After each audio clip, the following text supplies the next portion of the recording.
Even though you are buying a ticket still you have to pay penalty. Cycle తొక్కినా సరే you will end up paying lot of euros. Warning ఇచ్చి వదిలేస్తారనమాట. But all cases it don't have. ఇంటి దగ్గర నుంచి బయటికి once దాటారంటే మీ ఐడి కార్డ్ అనేది మీ చేతిలో ఉండాలి.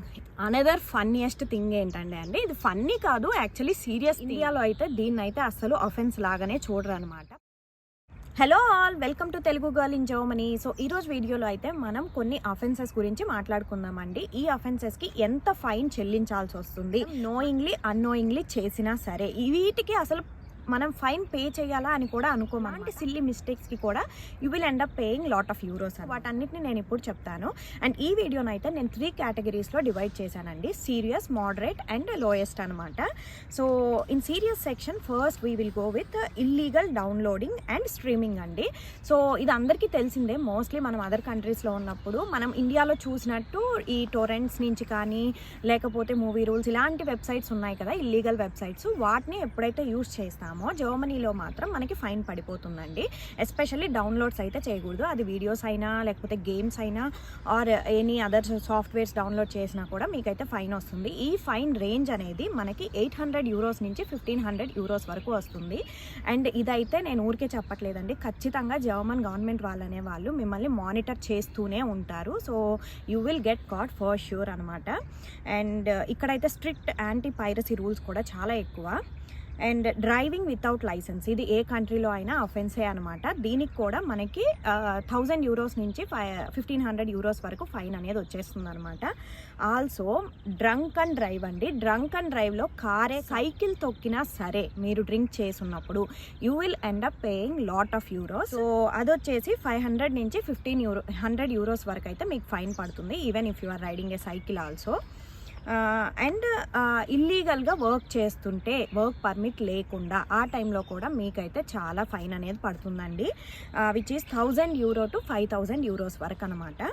అండ్ ఆల్సో కొన్నిసార్లు ఏంటంటే మీరు ఆ ఇల్లీగల్ వర్క్ అనేది రిపీటెడ్గా చేస్తున్నప్పుడు డిపోర్టేషన్ రిస్క్ కూడా ఉంటుంది. కొన్నిసార్లు వార్నింగ్ ఇచ్చి ఫైన్ తీసుకొని వదిలేస్తారు, but you are doing it repeatedly means you will get deported. Health insurances ఉంటాయి కదా, అవి ఆన్ టైం పే చేయకపోయినా కూడా దాన్ని ఒక సీరియస్ అఫెన్సే అంటారండి. బట్ మోస్ట్లీ దీనికి ఫైన్ కన్నా కూడా ఏమవుతుందంటే ఎవ్రీ మంత్ మీరైతే ఏదైతే మనీ పే చేయాలో 100 యూరో ఉంటే 100, 200 ఉంటే 200, depends on your health insurance person అనమాట. పర్సన్ కాదు, సారీ, కంపెనీ అనమాట. అది టీకే కావచ్చు లేకపోతే ఇంకేదైనా కావచ్చు. మంత్లీ ఎంత అయితే ఉంటుందో దానికి 1% ఇంట్రెస్ట్ అనేది పడిపోతుందండి. సో ఇంట్రెస్ట్తో పాటు మీరు కట్టాల్సి వస్తుంది. సో అది. అండ్ ఇదైతే సీరియస్ అఫెన్సెస్ అనమాట. ఇవి కాకుండా మనకి మోడరేట్ వైలేషన్స్ ఆర్ అఫెన్సెస్ ఉంటాయన్నమాట. సో మోడరేట్ కిందకు వచ్చేసరికి మనకి ఎస్పెషియాలో అయితే దీన్ని అయితే అస్సలు అఫెన్స్ లాగానే చూడరు అనమాట. Playing music in a loud voice or స్పీకర్స్లో కానీ పబ్లిక్ ప్లేసెస్లో కానీ నైట్ ఆఫ్టర్ 10 o'clock తర్వాత లౌడ్ మ్యూజిక్ ఎప్పుడైతే ప్లే చేస్తారో, ఈవెన్ మీ ఓన్ రూమ్లో అయినా సరే ఖచ్చితంగా మీకు అదర్స్కి డిస్టర్బ్ అవుతుంది, లేదా నైబర్స్ ఉంటే నైబర్స్కి డిస్టర్బ్ అవుతుంది. సో మీ నైబర్స్ వెళ్ళి కంప్లైంట్ ఇచ్చినా లేకపోతే మీ హౌస్లోనే అప్పర్ పోర్షన్లో ఎవరైనా ఉన్నా, లోయర్ పోర్షన్లో ఎవరైనా ఉన్నా సరే వాళ్ళు కంప్లైంట్ ఇచ్చారంటే మాత్రం మీకైతే 100 యూరో టు 500 యూరో అనేది పెనాలిటీ అయితే పడుతుందండి. దాని వాళ్ళు న్యూసెన్స్ కింద తీసుకుంటారనమాట. జర్మనీలో రూల్స్ అనేవి ఖచ్చితంగా పాటించాలండి. పాటించకపోతే మాత్రం మోస్ట్ ఆఫ్ ది థింగ్స్కి ఫైన్స్ అనేవి పడిపోతూ ఉంటాయి అనమాట. సో జర్మనీ అంటేనే రూల్స్ అని there is a saying. So another one వచ్చేసి not picking dog poop from public places అనమాట. మీరు డాగ్స్ని వాకింగ్కి తీసుకెళ్తారు కదా, అలాంటప్పుడు అవి పూప్కి వెళ్తాయి కదా, వెళ్ళినప్పుడు ఏంటంటే పబ్లిక్ ప్లేసెస్లో ఎస్పెషల్లీ పార్క్స్ ఇలాంటి వాటిల్లో ఏంటంటే మీరు ఒక ఎక్స్ట్రా కవర్ అనేది తీసుకెళ్ళాలన్నమాట. మీతో పాటు తీసుకెళ్ళి మీ డాగ్ ఎప్పుడైతే పార్టీకి వెళ్తుందో దాన్ని కంప్లీట్గా మీరే క్లీన్ చేసి డస్ట్బిన్స్లో పడేయాలన్నమాట. అలా ఎప్పుడైతే పడేయలేదో ఎవరైనా మీ మీద కంప్లైంట్ ఇచ్చారంటే దానికి కూడా ఫైన్ పడుతుంది. And the fine range 100 euro నుంచి 250 యూరో వరకు పడుతుంది అనమాట.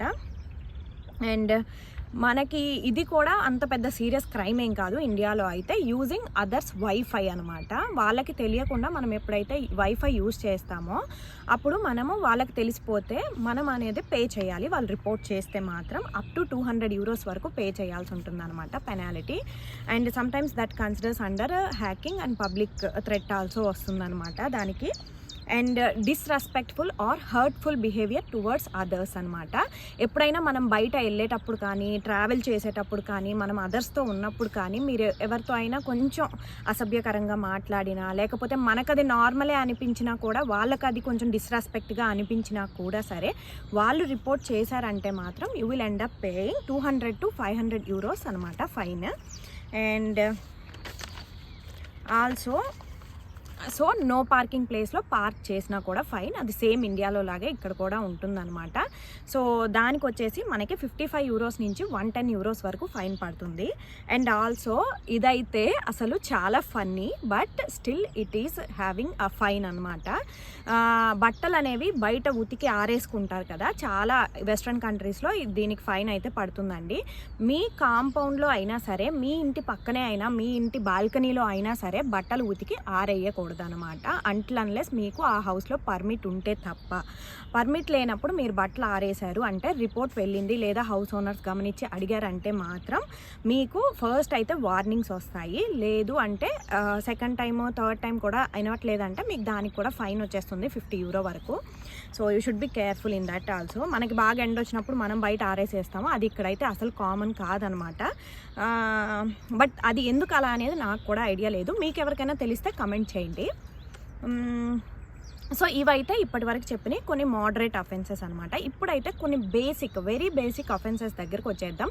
ఇవి డే టు డే లైఫ్లో మనం చాలా చేస్తాం. Every single person will do these things అనమాట. By mistake or knowingly or unknowingly అవ్వచ్చు. సో ఫస్ట్ థింగ్ ఏంటంటే జే వాకింగ్ అండి.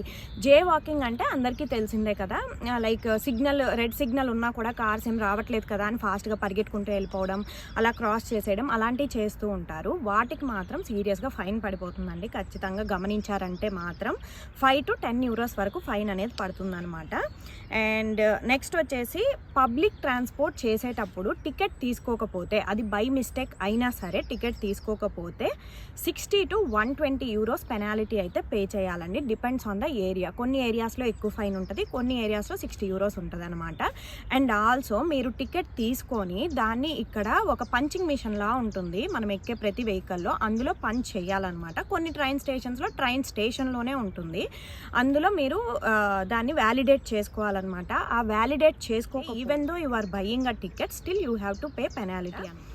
అండ్ అనదర్ ఫన్నీయెస్ట్ థింగ్ ఏంటంటే అండి, ఇది ఫన్నీ కాదు, యాక్చువల్లీ సీరియస్ థింగే. ఇలా చేయకపోవడం వల్లే ఇండియా చాలా ఈ వేస్ట్ మేనేజ్మెంట్లో కొంచెం బ్యాక్ ఉందని నా అభిప్రాయం అనమాట. ఇక్కడ ఏంటంటే గార్బేజ్ అనేది మనం సపరేట్ చేయాలన్నమాట. ఈవెన్ మన ఓన్ హౌస్ హోల్డ్లో గార్బేజ్ అయినా సరే ప్లాస్టిక్ సపరేట్గా, వెట్ వేస్ట్ సపరేట్గా, వెట్ వేస్ట్లో కూడా కొన్నిసార్లు ప్లాస్టిక్ ఏదైనా ఉంటే అది కూడా సపరేట్ చేయాలండి.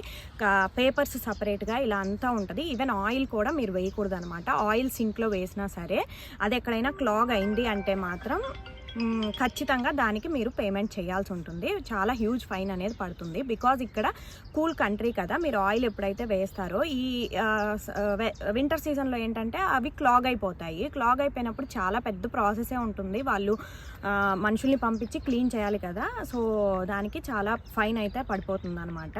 సో గార్బేజ్ అనేది ఎవ్రీడే థింగ్ కాబట్టి దాన్ని మీరు సపరేట్ చేయకపోతే 10 to 30 euros ఫైన్ అయితే పే చేయాల్సి ఉంటుంది అనమాట. ఇంకా అది కాకుండా ఈ వింటర్ టైంలో స్నో ఎక్కువ పడుతుంది జర్మనీలో. స్నో పడినప్పుడు ఏంటంటే మోస్ట్లీ 90% ఆఫ్ ద ఏరియాస్లో స్నో అయితే ఖచ్చితంగా పడుతుంది. సో పడ్డప్పుడు మీరు ఒకవేళ అథారిటివ్ పర్సన్ అయితే ఆ స్నో క్లీన్ చేయడానికి, ఆ స్నో క్లీన్ చేయకుండా అలాగే పెట్టినా సరే మీకు ఫైన్ అనేది పడుతుంది. ఎందుకంటే మీరు స్నో అనేది ఆన్ టైం క్లీన్ చేయకపోతే మాత్రం ఎవరైనా జారి పడే అవకాశం కానీ, వెహికల్స్ స్కిడ్ అయ్యే అవకాశం కానీ ఉంటుందన్నమాట. అందుకని మీరు రెస్పాన్సిబుల్ అయితే మాత్రం ఖచ్చితంగా మీరు ఆ స్నో అనేది ఆన్ టైం క్లీన్ చేయాలన్నమాట. ఎంత చలిగా ఉన్నా బయటికి వెళ్ళాల్సిందే, క్లీన్ చేయాల్సిందే అనమాట. సో అలా స్నో క్లీన్ చేయకపోతే మాత్రం 25 to 100 euros అయితే మీకు పెనాలిటీ పడిపోతుంది అనమాట. అండ్ ఆల్సో లిట్టరింగ్ అండి. లిట్టరింగ్ అంటే మోస్ట్లీ మనం ఇండియాలో ఇదైతే అసలు చాలా పెద్ద ఇష్యూ అనమాట. ఇప్పుడు నోట్లో నుంచి ఏదైనా తింటూ ఊయడం కానీ, బయట స్పిట్ చేయడం కానీ, ఏదైనా నవ్వులుతూ like bubble gum or any other food items నవ్వులుతూ బయట ఊయడం కానీ, ఆర్ ఏదైనా సిగరెట్ తాగి సిగరెట్ తొక్కలు పడేయడం కానీ, ఇలాంటివన్నీ చేస్తుంటారు కదా. అలాంటి వాటికి చాలా పెద్ద ఫైన్ అయితే వేస్తారండి. 100 euros అయితే పడిపోతుంది దానికి. అండ్ ఆల్సో కాగితాలు కూడా మనం తిన్న తర్వాత అలా నలిపి అలా పడేస్తాం కదా, అలా అయితే పడేయకూడదు. ఇక్కడైతే ఎక్కడైతే డస్ట్బిన్, నియరెస్ట్ డస్ట్బిన్ ఉందో అక్కడ అక్కడికి తీసుకెళ్ళి పడేయాలి. లేదు డస్ట్బిన్ లేదంటే మీ బ్యాగ్లో పెట్టుకొని మీరు డస్ట్బిన్ దగ్గరికి వెళ్ళినప్పుడు పడేయచ్చు అనమాట. And riding bicycle on the foot path అన్నా కదా. సో అందరూ ఫుట్ పాత్ రోడ్ మీద నడుపుతాం కదా మనం ఇండియాలో అయితే. ఇక్కడైతే ఫుట్ పాత్స్ ఉంటాయండి సపరేట్గా, నడవడానికే కాదు బైసికిల్స్కి కూడా అనమాట. సో బైసికిల్ వెళ్ళే పాత్కి మాత్రం రెడ్ కలర్ ఉంటుంది, అండ్ ద అదర్ సైడ్ నార్మల్గా ఉన్న ప్లేస్లో మనుషులు వాక్ చేయాలన్నమాట. సో మనం నడిచే వాళ్ళు రెడ్ మీదకి వచ్చినా, రెడ్ మీద బైసికిల్ వెళ్ళే వాళ్ళు వైట్ మీదకి వెళ్ళినా, నడిచే ప్లేస్కి వెళ్ళినా కూడా మనకి ఫైన్ అయితే పడిపోతుంది అనమాట. And fine range is 15 to 35 euros అయితే ఉంటుందండి.